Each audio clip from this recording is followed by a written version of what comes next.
Okay, so I'm going to try to smile more this time because a few people after the last video said, Matan, you should smile more. You look sad. But honestly, it felt a little bit degrading because why should I have to smile just for you guys? Maybe I don't feel like smiling, but I'll try it. So today I want to talk about changing your mind and the value of action. And it's something that I think a lot of people underappreciate. There's a post on 37 Signals blog where Jeff Bezos comes in and he talks about how he goes into their office and talks about how the smartest people and the people who are right more often change their mind constantly. And that sounds kind of like a contradiction, right? Like we think of being decisive and stubborn and steadfast as being a good thing and changing your mind constantly as being like a sign of weakness. But I don't think that that's necessarily the case. I think it's one of those kind of like oxymoronic things or seeming paradoxes that really isn't that true. And the reason for that is because in order to be right, you need to also be willing to be wrong a lot of the times. You're going to have to make a lot of mistakes and try a lot of things in order to learn. People sometimes get mad at me because I change my mind a lot. The way I think about it is you want to have strong beliefs and opinions, but held weakly. So you want to be very strong and steadfast, but if new evidence comes up that forces you to change your mind, then you should accept it. There's so the value of action is something that I think is really important. You need to be able to actually act on something without all the information that you could possibly have.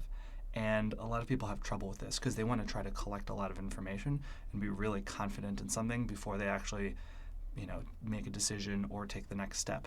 There's something called the Colin Powell actually has a rule called the 30-70 rule, and it's a rule that says that for him as a general, generals like commanding the military, but also in general, no pun intended, you should make a decision when you have somewhere between 30 and 70% of the information that you need. If you have less than 30% of the information, then you're basically just making a guess. If you have more than 70% of the information, then you waited too long, right? There's a value to making a decision faster because you can learn faster, and people who sit around and just kind of think all the time are not learning and not taking action. There's also another really good quote by Arianna Huffington about how people hold grudges too strongly and they get so stubborn about their thing that they hold on to it for too long, and that in fact as adults we should behave a lot more like children.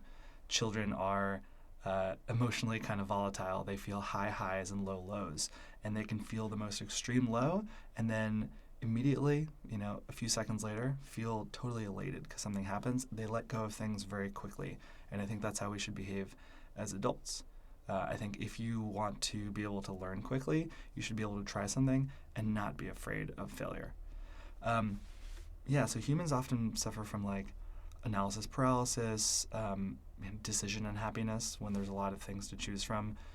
It makes people less happy. There's a great TED Talk on this, the paradox of choice, and the fear of missing out. So we delay making decisions that we're afraid of because we're afraid of making the wrong decision, and often we don't really make a decision at all. There's a lot of studies out there that show that the more options you give someone, the less likely they are to actually decide and pick any one of them. Things like conversion rates going down on your website if you give people too many options. And I think the value of making a decision faster is getting to see the results sooner, not having to worry about the actual decision. I mean, that thing has a mental weight on you. If you've ever sort of thought over and over about a decision, sometimes it can make you go crazy. Being able to free up that mental space is incredibly valuable. Being someone that people go to for decisiveness. This is something I've noticed that a lot of people have a hard time making a decision, right? And so I've trained myself to follow my gut in a lot of these cases, making mistakes and iterating faster, practicing your decision-making ability. Tony Robbins, right? The sort of self-help guy, the guy who's written a lot of books and has helped out a lot of athletes, talks a lot about the one really special power you have as an individual is to make a decision. But in order to do that, you have to recognize you have a lot of biases.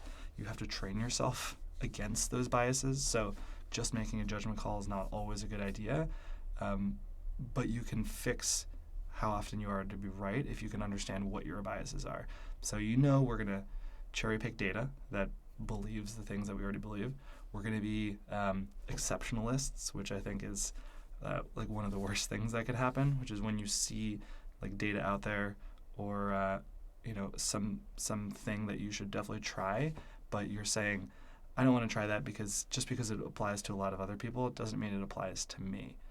Exceptionalists kind of think that things are special for them, or like they shouldn't have to try these new things because there's something unique about their circumstances. But there's not really any reason for them believing it. And I think a lot of times it's just a reason to not try something new, to not get out of your comfort zone. People tend to want to ignore things or want to be lazy and not try new things, and definitely getting defensive if they think they're wrong, or if we think people are attacking us. There's a really good set of surveys on Harvard's website. It's called the implicit bias tests, and you can go and you can see what your implicit biases are in a lot of different areas to just kind of show to you that, like, yeah, you have them, and that's something you have to account for. And there's also a really good poster of like the 10 logical fallacies that a lot of humans suffer from that I'd recommend buying and printing out, or at least keeping the list with you. So I think the key to all of this, definitely stay humble. You can do that by admitting that you are wrong more. A lot of people have a hard time admitting that they're wrong. And this requires starting to recognize that you are wrong. Try to tell people you're wrong even when you think you're right. I mean, sometimes that's actually the best thing to do. Like, people get into a lot of arguments because they don't want to admit to being wrong. And sometimes it doesn't matter that you're right. It's kind of like winning the war but losing the battle, right? And you'll probably heal a lot of relationships if you start admitting that you're wrong, faster. Stop trying to be right all the time. Stop correcting people when they are wrong. And think about, what you actually want to get out of a conversation like that. There's a really interesting section in Dale Carnegie's How to Win Friends and Influence People, in which Dale he's younger and he doesn't really know that much about the proper ways to like deal with people and etiquette. He hasn't learned a lot of these techniques yet that he's writing about. And he goes to a dinner party, and the host of the dinner party he gives a quote, and he says like, I think that quote's from the Bible. But Dale knows it's actually Shakespeare, so he says like, actually I think it's Shakespeare. And the guy's like, no, pretty sure it's in the Bible. So Dale turns to a third friend there, who's like a Shakespearean scholar, and asks him like, isn't that quote Shakespeare? And the guy is like, no, I think the host is right. It's in the Bible. And Dale's stunned because he's like, this guy knows this. And the guy kicks him under the table. And so he kind of shuts up. And later on he asks him, he's like, why didn't you correct him? Why didn't you tell him it was wrong? And the guy's like, because it wasn't our place, because this guy didn't want to think he was wrong, and you're not going to make any friends that way.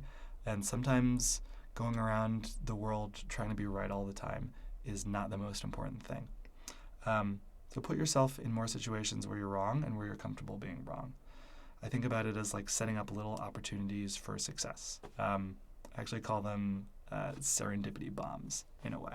Like, we think of a lot of people being really inherently lucky, and I'm not sure that there really is like an inherent luck. I think people that you look at as being lucky actually set up a lot of opportunities for success, and most of them never pan out. So when you see a series of actions where like how did that happen, and then that, this guy must be incredibly lucky. But some people, you see this stuff happening over and over and over again, and it's because you don't see the 999 opportunities out of 1,000 that didn't work out. You see the one that did work out. And when you're starting a business, for example, you need as many opportunities for success as you're going to get. As Wayne Gretzky says, you miss 100% of the shots that you don't take. So that's it for today's Founder Friday. And definitely ping me, shoot me an email at matan@1month, or tweet at me, or post a comment below. I'd love to hear what you guys want me to talk about next. One person suggested talk about your team culture and how you kind of keep it together, how you keep people aligned. So that's something that I'll start to think about and maybe talk about next time, unless I hear something else that kind of piques my interest. So until next time, peace out.